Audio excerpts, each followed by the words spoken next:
This talk does represent a work in progress, and so I'm very keen for you to send me questions and comments, both here and then after the talk. My email address is there, and I'll put it in a slide at the end as well. So that hopefully, if you have information, you can fill in some of my blanks. That'd be great.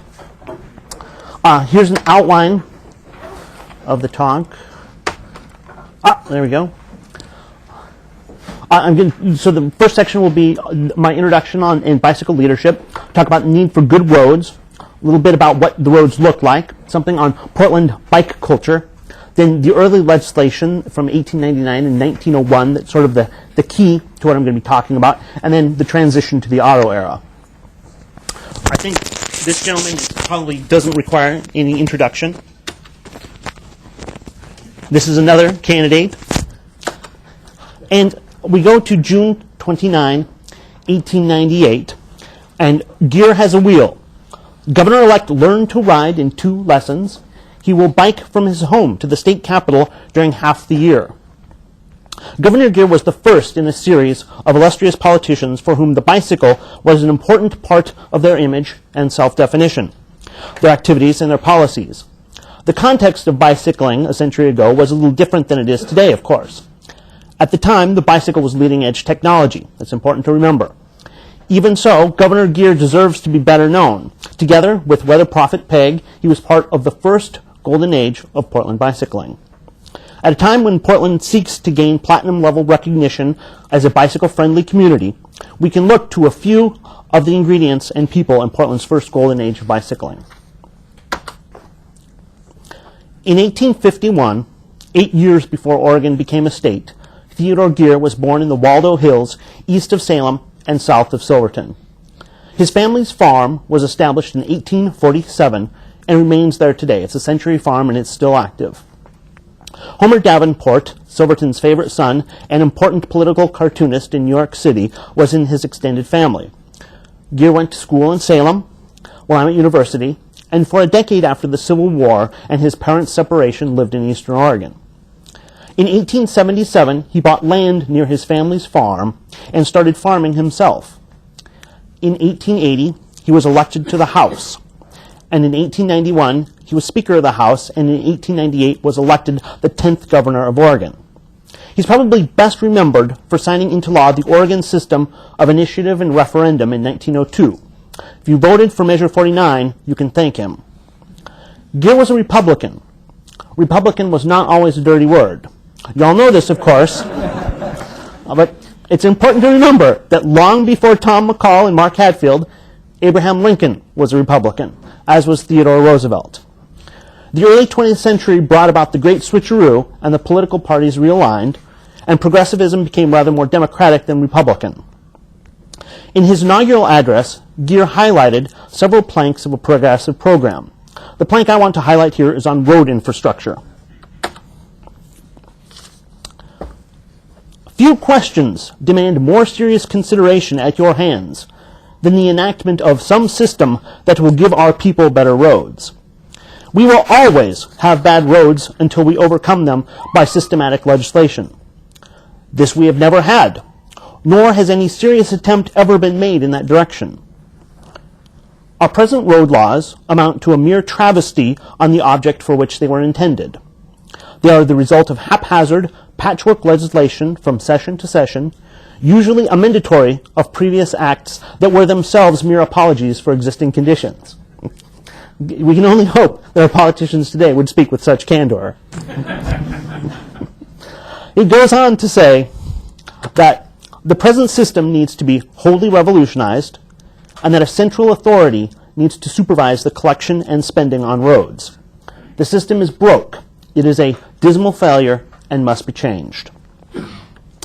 Shifting from rural roads to urban roads, the city roads in Portland were generally not different. In May 1898, here in Portland, city road activists observe, the present method of securing street improvement in Portland is by petition of a majority of property owners along a street, the expense of the improvement being assessed at an equal rate per front footage. The repair of streets is made also by the property owners on an order issued by the city council. In practice, it is found that a street must become almost impassable before such an order can be secured. A year and a half later, in December 1899, Senator Simeon Edward Josephi, whom we'll meet again later, says to a packed courtroom, "I am here with the others of Central East Portland to aid in removing an intolerable condition.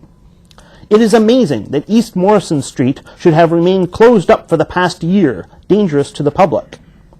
I understand that the recent proceeding to get it repaired failed because the property owners refused to repair the roadway."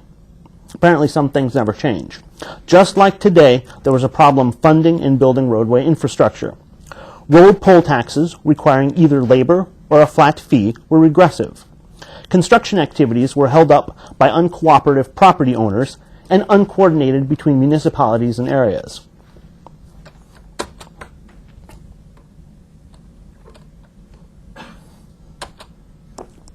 When I say roadway, many of us still probably think of cars. But of course, around 1900, cars were still pretty exotic. The first automobile came to Portland in 1899.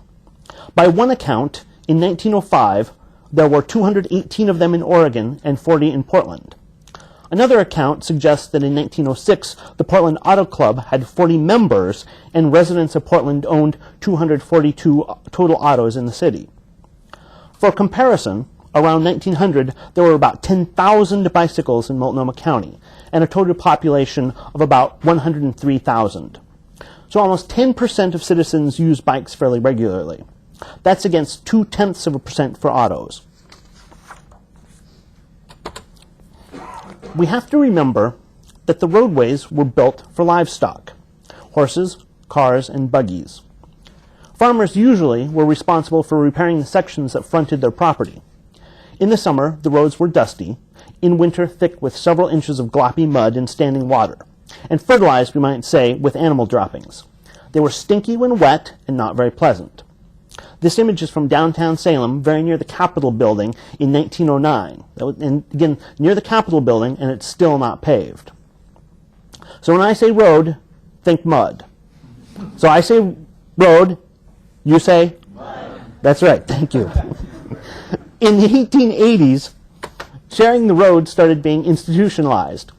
At least as early as 1885, Oregon statute recognized the right of bicyclists to the road and merely required, quote, that it shall be the duty of any person or persons running or propelling a bicycle over the public highways or streets in this state to bring the said bicycle to a stop when within 100 yards of any person or persons going in the opposite direction with a team or teams, and to remain stationary until said team or teams have passed by. So on the one hand, anytime you met a farmer with a cart, you had to stop. But on the other hand, at least in the law, they recognized that bikes could share the road with all the other traffic. 5 years earlier, in 1880, a group of bicyclists in Newport, Rhode Island, formed the League of American Wheelmen. The first Oregonians joined the national group in 1886, and a decade later, in 1896, sufficient numbers had joined to warrant creating the Oregon Division of the League of American Wheelmen. There were other bicycle clubs and entities with bike clubs as well. The Oregon Road Club, the Multnomah Amateur Athletic Club, the Portland Athletic Club, the First Regiment Athletic Association, the Portland Speed Association, the Zigzag Cycle Club, and the United Wheelmen's Association, also known as the United Wheeling Association.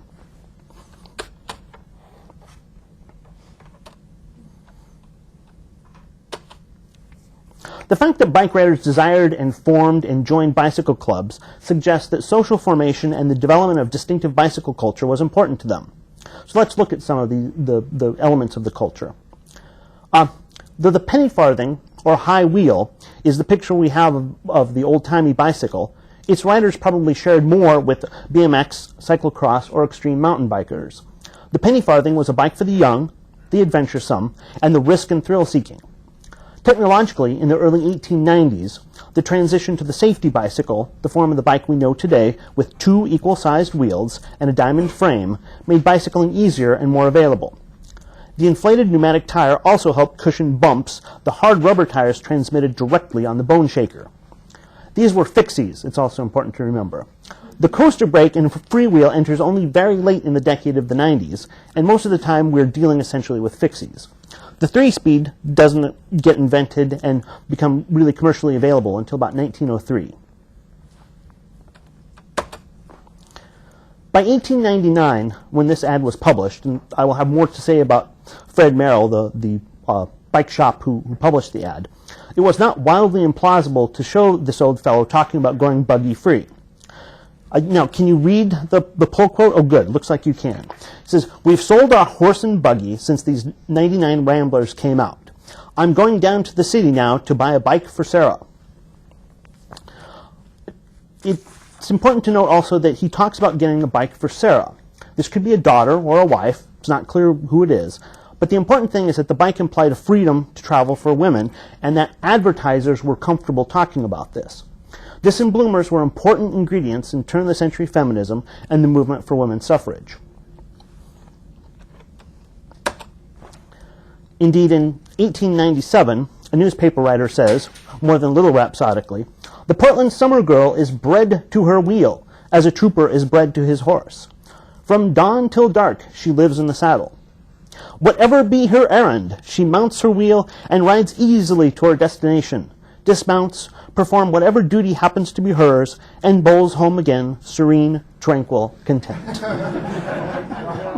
More soberly, the writer says, "Since bicycles came to Portland, not to play with, but as useful and valued servants, they have become a part of the daily life of many women." So it was not atypical, but was really a central and important part of the lives of both men and women in the city. But with more people riding, there was more conflict. Portland restricted riding to the sidewalk to certain hours and times of the year. As early as 1893, a Portland city ordinance required ringing a bell at intersections. In May 1897, City Council passed a measure to permit bicyclists to use sidewalks only during the rainy months of November through April. During the summer, they had to use the street. And when on the sidewalks, riders had to dismount within 30 feet of pedestrians. Again, getting off your bicycle to let people pass. To help develop sharing and civility, the United Wheeling Association handed out rules of the road pamphlets, which said, "Don't scorch, keep to the right, ring your bell, and pass on the left." A May 1899 article, headlined "Barbarians on a Bicycle," castigated Scorchers and asked bicycle clubs to rein them in. The article goes on to read, "But there are a few notorious Scorchers who shamefully abuse the public without any interference or even reprimand from the police. Nobody need look to the police to interfere with these hoodlums, but a little effort on the part of the members of the Wheelmen's Association, who expect their paths to be respected, would soon put a stop to these Scorchers. These hoodlums, these barbarians on a bicycle, are all backed like a camel. They all have the same goose look, the same low brow, the same idiotic open mouth." This is in a newspaper. "Looking like a country churchyard, full of weather-stained tombstones upheaved by the frost. These throwaway, unkempt, reckless hoodlums on a bicycle will run down some old man or woman or child." And then in the outcry that will be made over a serious accident, public indignation will take the form of an unreasoning but natural indifference to the legal rights of the wheelmen. Note the request for self-policing. Enforcement was a problem, and even whether it was real or perceived, the public and the bicyclists made the request for the bicyclists to police themselves and not always to rely on other figures of authority to do so. In response, that June of 1899, the police came up with an involuntary brake, called it Terror for Scorchers. Headline, "East Side Policeman's Simple but Effective Invention." The Scorchers of Portland must beware. An East Side policeman has a device called the Scorchers Terror. It consists of a flat piece of board with one end well perforated with sharp-pointed shingle nails. The Terror is applied to either front or rear wheel. Only one application is needed. The Scorcher stops instantly. The device is a rather savage-looking affair, but assurances are given that it is perfectly harmless, except when in action. Then look out! I haven't been able to tell how often it was used. I hope to be able to find some references. For speeding that was welcome, there were several parks with tracks and bike paths. The Multnomah Amateur Athletic Club operated one at the site of PGE Park, and the Portland Amateur Athletic Club operated one at Northeast 12th and Davis. There was the Mechanics Pavilion at 2nd and Clay, and another group operated Cycle Park in Sullivan's Gulch.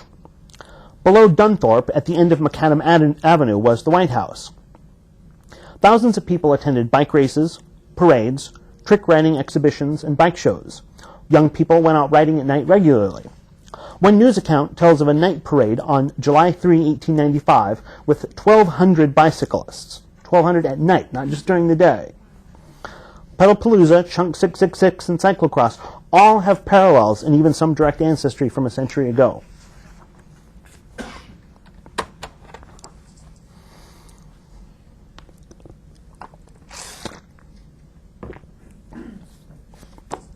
One of the wackiest bike leaders was Fred Merrill. Merrill was Portland's largest bike dealer. He was quite probably the largest dealer west of the Mississippi. His showroom at this time was on Southwest 6th, just south of Burnside. Citizens elected him to city council in 1899. He felt that vice, gambling, prostitution, even opium, ought to be regulated rather than outlawed. People were going to do it anyway, so why not license and manage it rather than play whack-a-mole and chase it fruitlessly and corruptly? Many of the city leaders were profiting from it covertly anyway. Merrill sat on city council for 6 years until 1805. Merrill placed the ad you see here in 1899. It's not clear whether Governor Geer directly authorized it, but it's a funny take on celebrity endorsement. Now, can you read what that is? It's a reproduction of, and apparently on official government stationery, of Governor Geer's request for a bike from Fred Merrill.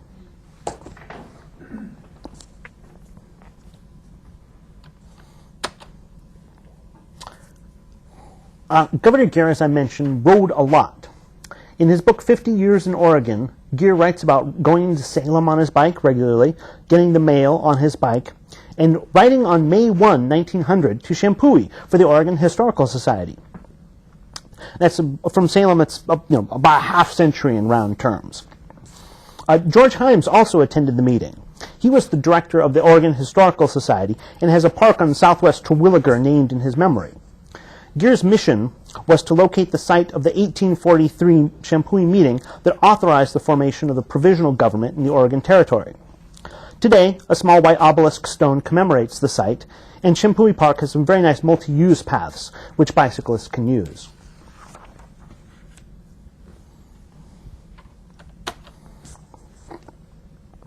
In addition to Governor Geer, another important personality is Beamer S. Pague. He was the director of the Oregon Weather Service in Portland. The U.S. Weather Bureau had been established in 1871 in Portland, and he joined it in 1888. Shortly thereafter, he got the legislature to establish the Oregon Weather Service. Pague ran both the state and federal services from the same office and became one of the country's leading meteorologists. In his book, Weather Forecasting and Weather Types on the North Pacific Slope, and in articles, he championed the Chinook wind, and through careful data on rainfall, demonstrated that Oregon wasn't as rainy as everyone thought. There was, on the East Coast particularly, there was quite a stereotype that it just rained endlessly in Oregon, and he demonstrated that the annual rainfall in Oregon was in many cases less than significant East Coast cities. And so he played a small but significant role in convincing folks to move from the East Coast out here. Later, Pague was admitted to the bar in Portland and practiced law. In the Weather Service, Pague had experience working with mechanical instruments, things like wind, rain, and snow gauges, anemometers, aneroid barometers, barographs, hygrometers. Like the Wright brothers, he was good with tricky mechanical gadgets. Even arms manufacturers like Remington Arms made bicycles. It's not surprising that Pague was also into bicycles. He was more than interested in bicycles, however. He was also the president of the United Wheelmen's Association. In May 1899, The paper notes that whether Prophet Pague made his debut as attorney in the municipal court yesterday afternoon as assistant prosecutor in the case of the City of Portland versus H. Bush, accused of driving his horse and buggy across the Vancouver bicycle path. Mr. Bush was not present, but his attorney was on hand to watch the corners and see that the prosecution did not have things all its own way. Judge Hennessy went out to the site to see the buggy tracks and afterwards found Bush guilty. So that was a nice instance of bicyclists being able to protect the infrastructure that they had built. And then there's just an example of one of his forecasts that he published in the paper regularly.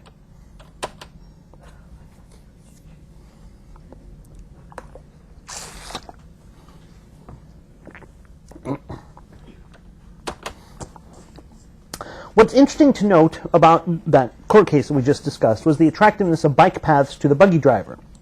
Bicyclists and bike clubs together led the funding, development, and building of the best roads. Bicyclists were leaders. Many of you have heard of the Good Roads movement. The League of American Wheelmen was the principal mover in the beginning. They published The Gospel of Good Roads, a letter to the American farmer, in 1891. Its success led to the Good Roads magazine, which had a total circulation of around 1 million. Lots of people were reading it. In 1892, the National League of American Wheelmen proposed legislation for a federal highway commission. It went nowhere, unfortunately. Here in Oregon, the League of American Wheelmen's Oregon Division published the 1897 Good Roads book, which listed about 60 routes from city to city in the state. It gave directions, general road conditions, and information on lodging. The League of American Wheelmen's Oregon Division also published the 1895 map of the greater Portland area, which you see there, which the BTA currently has for sale in reproduction. Alongside the League of American Wheelmen, an independent but parallel group, the Oregon Road Club, also began working on the road effort. They formed in 1894 and held their first convention 2 years later in 1896. This led, in 1898, 2 years after the convention, to a proposed Highway Improvement Act. The Oregon Road Club were not the only ones with a legislative agenda. For reasons I've not yet understood, but possibly related to the 1897 secession from the League of American Wheelmen, the Oregon Division of the League of American Wheelmen did not lead the legislative agenda here, but Beamer Pegg and the United Wheelmen did, and their legislation is the one that was ultimately passed. The one connection was Dr. Simeon E. Josephi. We met him earlier at the Morrison Road Repair meeting. Dr. Josephi was a state senator who sponsored bicycle legislation. He was also the first dean of the University of Oregon Medical School, now OHSU, and a key committee member of the League of American Wheelmen Oregon Division. If any of you know anything about this is one of the pieces that I'm still struggling to understand, is the relationship between the League of American Wheelmen and the United Wheeling Association, and why the League of American Wheelmen did not exercise any leadership here locally on bicycle legislation with the state. So if any of you are club historians or anything, please let me know. But before bicyclists lobbied the legislature, they tried the city. In May 1897, the City Council defeated a proposal by the United Wheelmen to license bicycles and fund paths. So in time-honored Portland fashion, the club tried do-it-yourself. Initially, the United Wheelmen took up a collection and built the first path on Vancouver Road. It went from the end of Williams Avenue, Plank Road, at Portland Boulevard, to the Vancouver Road, and then to the ferry crossing. In 1899, the Wheelmen concluded that while 800 had paid for it, 6,000 were using it at one time or another. On nice weekends, several thousand used it. So again, the population of Multnomah County is about 103,000, and you've got a little 3-mile stretch of bike path, and you've got thousands of bicyclists using it on a day. Proportionally, I think that's pretty darn high. This was one of my favorite discoveries. The United Wheelmen and other bicyclists also had a vision of a path out to Mount Hood. This is from 1898. How great would that have been? Wouldn't that be cool to have a path all the way out to Mount Hood? Unfortunately, it did not get built, but parts of it that we see here did get built. This is a detail. I don't know. Can you see very much detail on that? We have here Baseline Road. Baseline is the road from the Willamette Stone, and it runs out along Stark. So we know Baseline Road today as Stark. Section line we know today as Division. Powell Valley Road we know as Powell Boulevard. See Belmont there. Gresham. Sandy. This is the one view that I have of folks bicycling out on these roads. This is a little drawing of someone bicycling out Baseline Road. And then they take the path all the way up. Here's Welch's, there's Government Camp, and then there's Mount Hood. So they have a vision of, good bike roads going all the way out there. So when I found this, I was really, really excited. I thought, boy, what vision they had.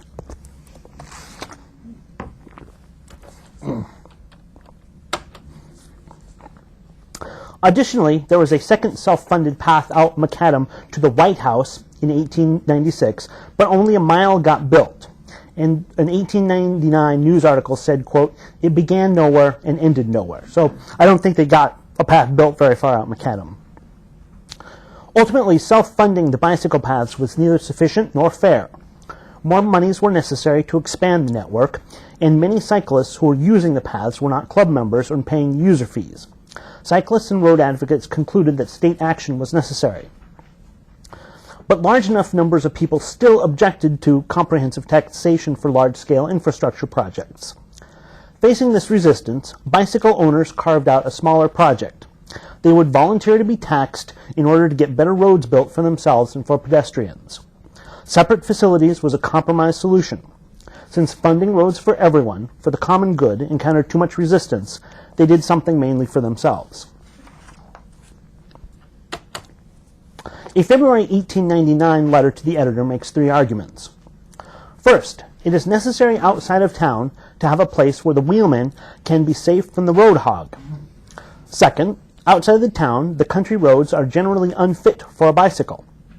Third, it is fair that all who pay for what all enjoy.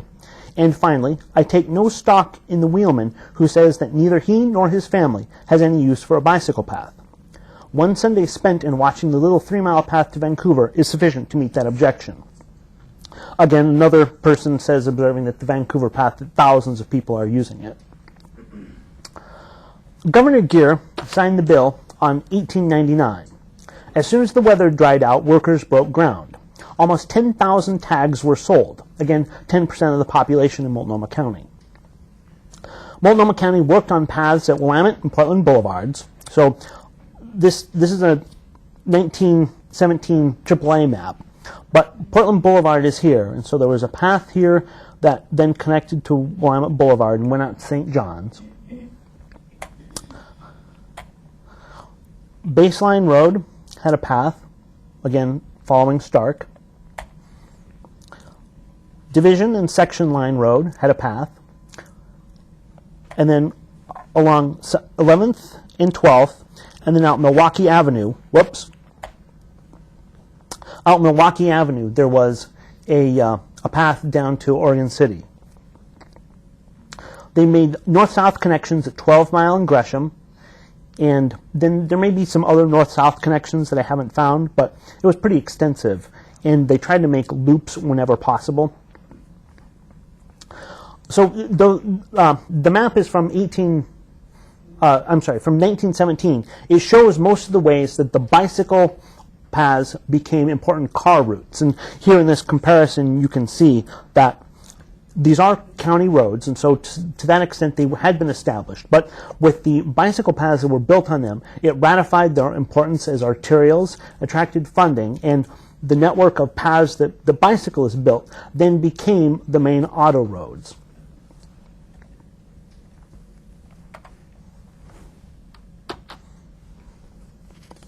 And then here's a description of the section line path from July 1899. The section line road has been treated to paths 4 feet wide on each side as far as Gresham.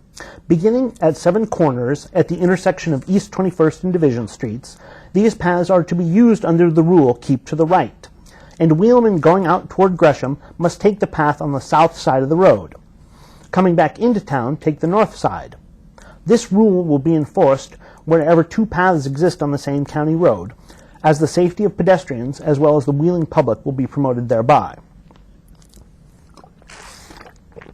So we see here also the development of the rule of keeping to the right-hand side of the road, because it wasn't necessarily true that in the cart and buggy era you had lines of traffic segregated on either side of the road. You could, if you had a bunch of sheep or cow, you were taking them to market, they might spread out over the entire road. So I think one of the things that we see here beginning to be institutionalized is the median, the straight down the center of the road, and folks on either side going in 2 different directions. The paths were graded, crowned, and packed with dirt, and then they were graveled. The gravel covering made them drain better than most of the dirt roads, and consequently mud was much less of a problem on them. They were almost as good as macadam roads.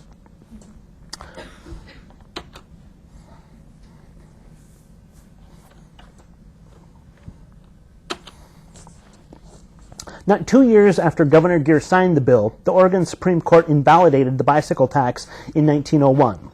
The bicycle tax collector of Multnomah County, J.W. Johnson, had seized J.A. Ellis's bicycle for non-payment, and Ellis sued the sheriff, William Fraser, and Multnomah County. The court's main objection to the tax was that bicycles were taxed on a flat fee, and the Oregon Constitution requires that property be taxed proportionally. This would have required that each bicycle be assessed individually. Instead, the legislature quickly enacted a second law that used the language of licensing rather than taxation in order to satisfy the court's requirements. It's not clear that all counties built bicycle paths. In 1901, after the court struck down the first tax, the Marion County Sheriff refunded the taxes, about $1,500 worth. This suggests to me that nothing was ever built around Salem and in Marion County. Multnomah County did not see it necessary to refund the tax, by the way, and they kept working on the paths.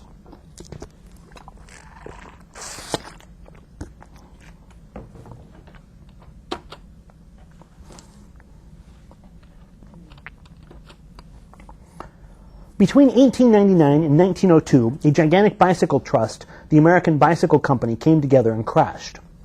At inception, it united 36 different manufacturers and gathered more each month. The market for new bicycles declined precipitously. Few riders needed any more to keep up with the latest model. As the trust came apart, membership in the League of American Wheelmen also declined quickly, and leaders in society and politics turned from bicycles to automobiles. It's interesting to note here that the bicycle manufacturers played a key role in the development of rolling out new models every year. The bicycle industry in this was a model for the auto industry. We like to think sometimes of bicycling as an anti-consumerist act, but back then it was at the forefront of consumer capitalism and advertising.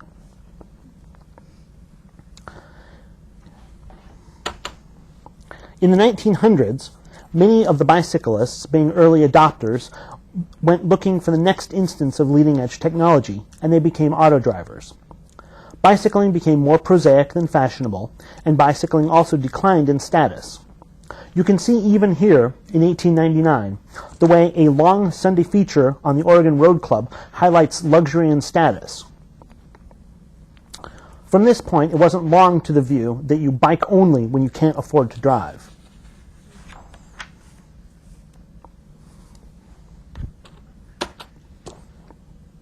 So now it was former bicyclists who were the main influence on the Good Roads movement. It took more than a decade after the League of American Wheelmen's 1892 proposed Federal Highway Commission for Congress to establish the Bureau of Public Roads in 1905. Another decade had to pass before 1916, the Federal Highway Act. Here in Oregon, the 1913, the legislature appealed the second law, the bicycle license law. Concurrently, the legislature started the State Highway Commission and its own set of property taxes. These property taxes proved inadequate for road building. The year the Federal Highway Act, 1916, also marks the year the gorge portion of the Columbia River Highway opened. 3 more years passed, and in 1919, the Oregon legislature hit on the first Oregon gasoline tax. This finally provided the first stable and adequate fund for roadways. The tax on gasoline was the right solution at that time.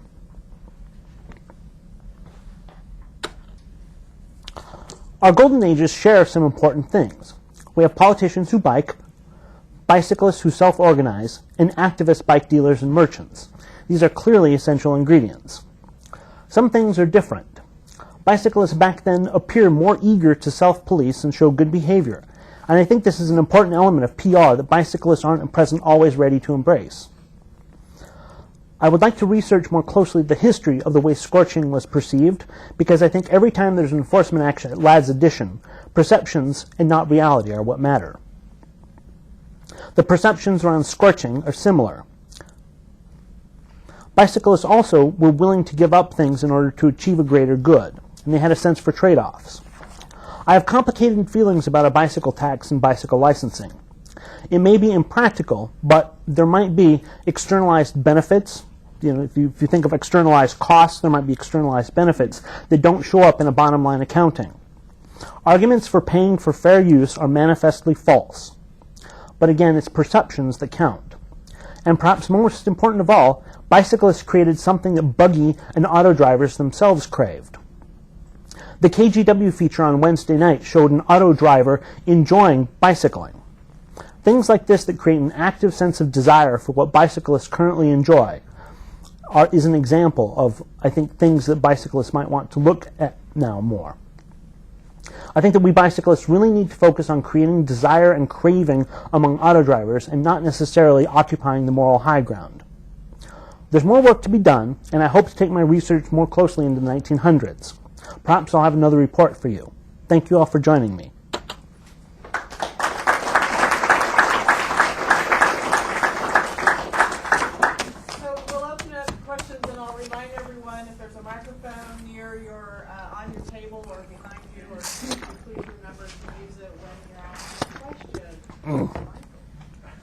So you mentioned in the talk that there were several current Portland bicycle institutions that had their roots in some of the early 20th century bike culture. I know the Portland Wheelmen are one. Do you have any other specific connections that you found out about in your research? The clubs, like the Zigzag Club and the Multnomah Amateur Athletic Club, or I'm not sure. The Mac Club. Yeah, there are several. My primary interest is not club history, and so I have not, to the extent that they were involved in lobbying the legislature, the history that I really want to track down is the history of the bicycle paths, and to drill in more detail. And to the extent that they were active in lobbying the legislature, I'll dig into that, but I don't, I have not followed closely the Zigzag Club and those other clubs, and I don't know how far into that my work will go. Yes, sir. I had a question about what you call the Vancouver cycle path. Uh-huh. Two. One, did you say it started at Portland and then went to Williams? I wasn't sure. At the end of, Williams and Vancouver are a couplet, right? Okay, so at the end of Williams Plank Road, where Portland Boulevard terminates, or it terminated it back then. It doesn't terminate it today.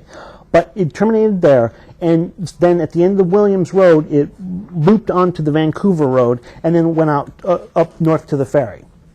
And then my second part of that question was, when you were describing the composite of the bike path, did you say it was essentially a gravel path on top of the path? So they graded it, yes, they graded it and packed it, and then they crowned it for drainage, and then they applied gravel on top. And one of the interesting things was that they invented a graveler while working on it. And so I haven't been able to figure out all the mechanical details of it, but basically it's like a fertilizer spreader or something, where you have a bin of gravel and then a rotating drum that distributes equally across the path. And so there were some technological innovations that were spurred by these bicycle path building activities. A woman in the back there in the center, yes? My microphone doesn't work. So,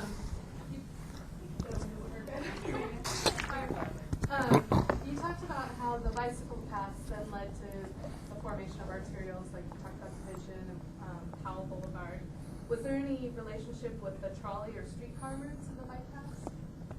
No, because the streetcar routes were generally they had tracks laid and there was stone and whatnot.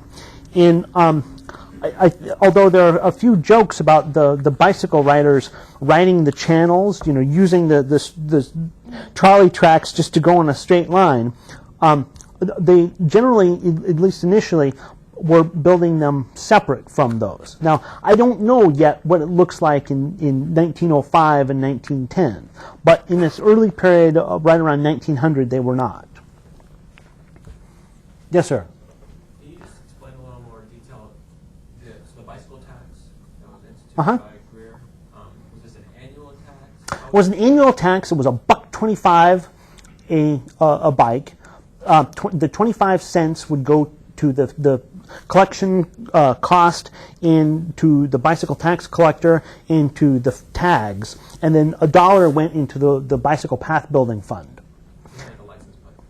I'm sorry? It had like a license plate. Yes, and so towards the end of summer of 1899, once they sort of got all the people who voluntarily paid the tax, the sheriff and collectors would go out onto the bike paths and lie in wait for people. It's almost like conducting stings to then collect the fees.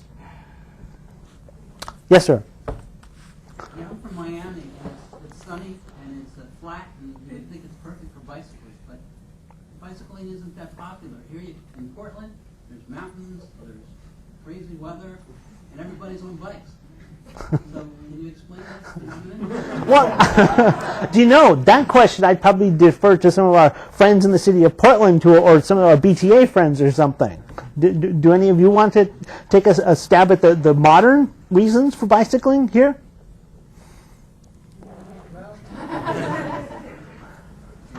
Political leadership, perhaps. Part of it. I mean, we've been working on it since the 70s to build paths and bike lanes and things like that here. So, Miami, if you don't have any bike lanes, you don't have any safe place for people to bike. It doesn't matter how great the weather is. They're not going to bike there. Actually, it's hot and humid in Miami. I wouldn't think it would be very conducive to biking and arriving fresh at your destination. Yes, sir. So this history in the late 1800s, is that similar to other cities? I mean, was that unique at that early in history, or this was happening everywhere? It was not unique. The first bicycle path was built on Coney Island in Brooklyn in 1895. And some other communities were also taxing and licensing bicycles at this time, so it was not unique to Portland at this time. It's possible that the scope of it is unique. I haven't been able to do that sort of comparison analysis yet, so I don't know the answer. Yes, sir. Seems like when you said that the bike paths were shared with other folks and vehicles, and so did you look at any of the injuries, accidents, fatalities, any history of how that progressed along the timeline? The bike paths were restricted to pedestrians and bicyclists only. And so the accidents that I've read about occur on sidewalks and in downtown city streets. And, it's hard to control for bias, but they're almost always represented as being the result of scorching. And so at some point I would like to be able to do kind of a statistical analysis of each of the accident reports, but that's far outside the scope of what I can accomplish right at this moment. But that would be interesting to know. Is scorching a car running into a bicycle? I'm sorry? I'm a permanent pedestrian, but is scorching a car running into a bicycle? Oh, scorching is sort of it's a kind of an inflammatory term to describe almost always a young man who's bent down on his bicycle, pedaling furiously, and not paying attention to what's in front of him.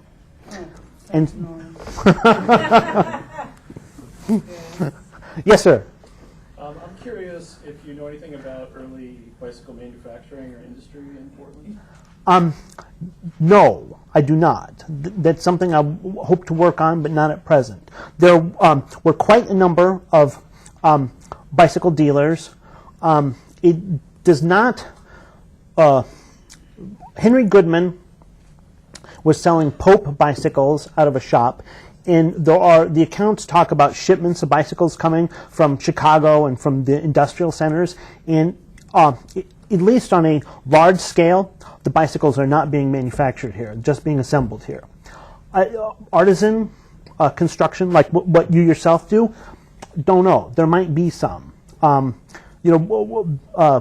Beamer Pague, working with the instrumentation that he was probably someone who would have the mechanical skills to build a bicycle himself. And I don't know what kinds of modifications or things like that was going on. The records that I've found so far don't discuss that or disclose that. But there might be some archival materials or something as I dig farther in. But unfortunately right now I don't know. Yes, sir? What led you to conclude that cyclists were more self-regulating toward Scorchers back then? The fact that the United Wheelmen's Association handed out a pamphlet on good behavior, the fact that in letters to the editor, ones that I didn't necessarily discuss here, but that folks within the club seemed to accept a burden, a responsibility for self-policing. There wasn't that much pushback. It's hard. It's not like there are surveys or anything that really count statistically whether that was true. But it's my view, reading the literature, that this was a burden that they accepted and willingly undertook. Yes, sir. What was the concern about approaching livestock or buggies with your bike on the main roadway? Oh, livestock will get freaked out, so you might have a stampede. Now, I don't know truly how much of a fear that was. I don't know. Is there anyone here who farms and has livestock and bicycles who could say whether that truly was a risk? I've ridden next to horses before, and they get spooked? Yeah. Okay. You have to stop. Yeah, it's like, I think is it IMBA that? Use your microphone, please. I'm sorry. With IMBA, I think that when you're mountain biking, and they request that you dismount your bicycle when you're approaching horses for the same reason. So. Yes, sir. As you might expect, we've got a number of web questions, so Ah. I'll go with one of them. Was there any thoughts on the problem of bike parking? Was there any, did you find any evidence of bike structure? Oh, there's some great information on locking your bike. Folks did not, in this time period, people did not lock up their wheels. They generally just laid them up on buildings and whatnot. And there's actually some stories about bike theft at like City Hall, for example. And they recommend that you lock your bike, and they give you instructions on how to do it, so we can see the emergence of bike lock behavior developing. And then there's also a fear that if you do lock your bike, you might forget that you locked it, and you might take your bike away and break it. And I don't read that ironically. I read that straight up, and it seems that there was a realistic fear that locking behavior hadn't been built yet, and that someone might lock their bike and not know it and do harm to it. Any evidence about structures or facilities for parking? No, but I wouldn't. The fact that I haven't found any, I wouldn't say necessarily implies that none exist. That would be an open question. I'm sorry, are there more web questions before I go on to... Okay, yes, sir. The advertisement said that a bicycle looked like at least one model was $40, and that, I don't know what that would translate to in modern dollars, but it seems kind of expensive. It is expensive. The rule of thumb that I've been thinking about is men's suits were costing around $15, and so if you think three men's suits was a bike. So do you know, is it, from your reading, is there any suggestion aside from that of kind of what the demographics were like of the cycling community? Would these tended to be kind of like well-to-do upper middle-class folks? Yes, it was. A couple years prior to that, the bikes were even more expensive. because the bicycle manufacturers were pushing the model where you buy a new bike every year, and so they were introducing sort of like cosmetic changes to each year's models to make them more appealing, and that there was this implied, you would replace your wheel every year. Eventually, the market got saturated, and so in like 1897, a lot of the prices were around $100. So in 1899, they were 50, and there's a steady decline that we see. And it was early on, it was behavior among the elite. It was an expensive gadget, and it was not the egalitarian democratic thing that we sometimes associate with it today. But as there got to be more and more bicycles on the market, prices did come down.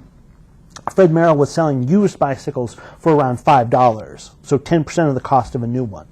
Those, of course, would be much more available and easy to afford. Yes, ma'am. You said in 1892, the Bureau of Public Roads, there was an act that was knocked down, and it wasn't until 1905 that the Bureau of Public Roads was initiated. At that time, did they add money towards bicycle paths? Did they do what? Did they add any money to bicycle paths? Did they build bicycle paths then? No, I don't believe, again, I don't know that this is the case, but I don't believe federal dollars were applied to building bicycle paths. This was a state initiative. The monies went county by county, and each county was responsible for building the bicycle paths. So that's how Marion County doesn't appear to have built any, and Multnomah County did build a robust network. Some cities did this, but so far as I know, no federal dollars were applied to it. But again, I don't know that I'd swear to that. I'm not completely sure. So when was it that the federal dollars was applied to bicycle paths? I don't know the answer. Again, I would look to our modern advocates. Was it in the 70s that federal dollars became available to building bike paths? ICE-T in 1991 was the first clear pot of money for bicycle pedestrian-related infrastructure, and that's when federal dollars for bike and ped stuff started going up. There were small amounts before, but that was the significant federal investment. And I'm pretty sure back when the Bureau of Public Roads, which was the predecessor to the Federal Highway Administration, was started, the focus was on cars and that. Yeah.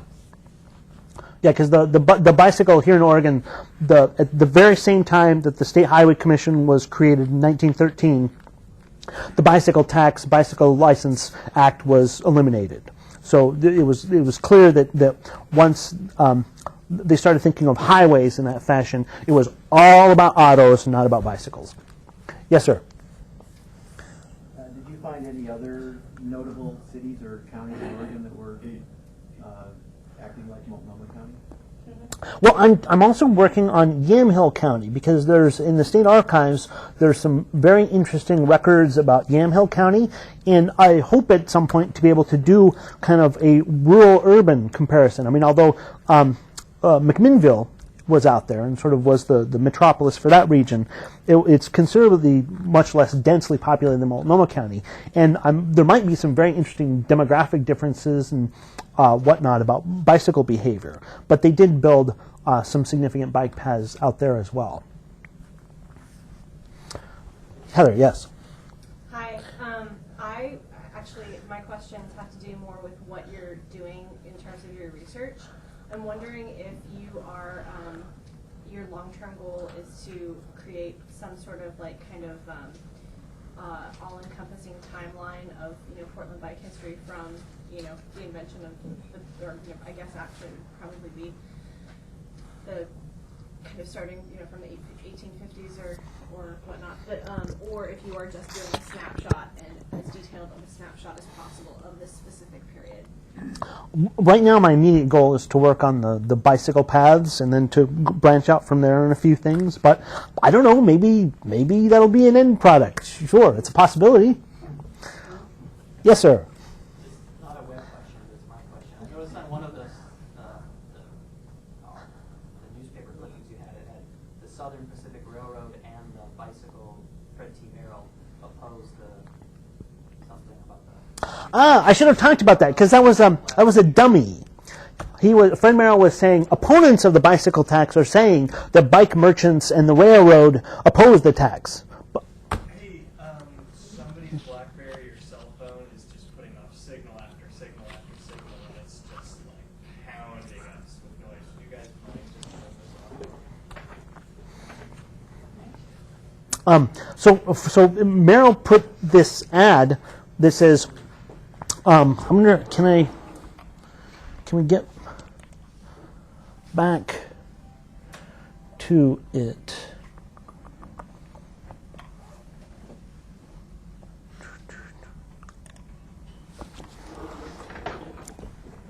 So it reads, the Southern Pacific Railroad and Merrill fight the bicycle tax. That is one of the trade lies circulated by some of our jealous competitors. Our friends, the dear public, know better. Who would be more benefited by having more cycle paths, better roads, and better streets than the Fred T. Merrill Cycle Company, who sell 50% of all the cycles in the Northwest? So that was sort of a straw man that he was knocking down. Yes, sir. So you kind of finished up with the differences between now and then and self-policing and creating things that drivers crave. Do you have any? What are your suggestions? Do you have any suggestions along those lines? No, not really, because these are conclusions that kind of surprise me, that to an extent run against my natural inclination as a cyclist, and so it was important to me that they be kind of tentative conclusions. But I think it's true that when you're trying to get someone interested in something new, creating desire in them is always better than defensiveness, right? And that what we see clearly with the behavior of the buggy driver on the bike path is that bicyclists had something that the buggy driver wanted.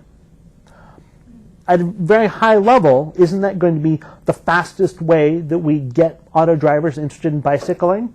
Not if auto drivers have the feeling that what they're doing is a bad thing, but if they look at bicyclists and go, God, I wish I had that. I want that. That's the way large, demographically, statistically significant behavior change is going to happen. At least that's what it seems to me. And this little finding only underscored that. It was like, wow, that's kind of interesting. Do you have a question? Was there any evidence of families hauling kids around? Yes, there's one account of an entire family bicycling from Corvallis to the coast for a summer vacation.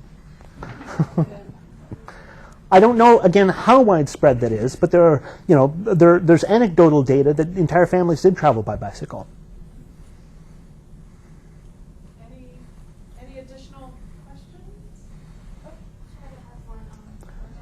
Probably use the one behind you. Oh, okay, cool. So I kind of have a question. I thought it was really interesting. On one of the slides you showed the woman and how she rode back to run their errands. So I was wondering if you come across any information or any kind of indication that some people feel that's really inappropriate. Oh, absolutely. Yeah, it was. I mean, there were folks for whom the bloomers and female independence on the bicycle was enormously threatening. But that was sort of what I expected to find. But what I found was that there were a significant number of men whose at least public pronouncements in advertising and letters to the editor and newspaper accounts who presented themselves, anyway, publicly as not being threatened by this and who found it as a positive development. I don't know how large that is, but I was expecting to encounter more sort of ingrained sexism along those lines than I in fact did. Yes, sir.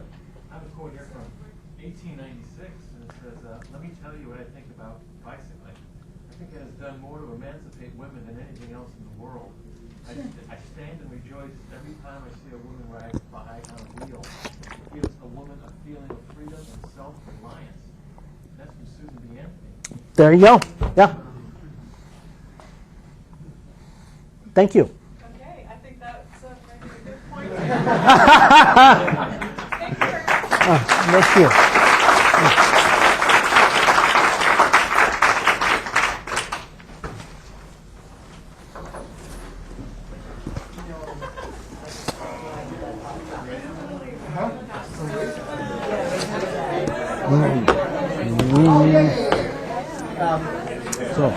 Somebody saw that I was doing it and contacted me. We'll do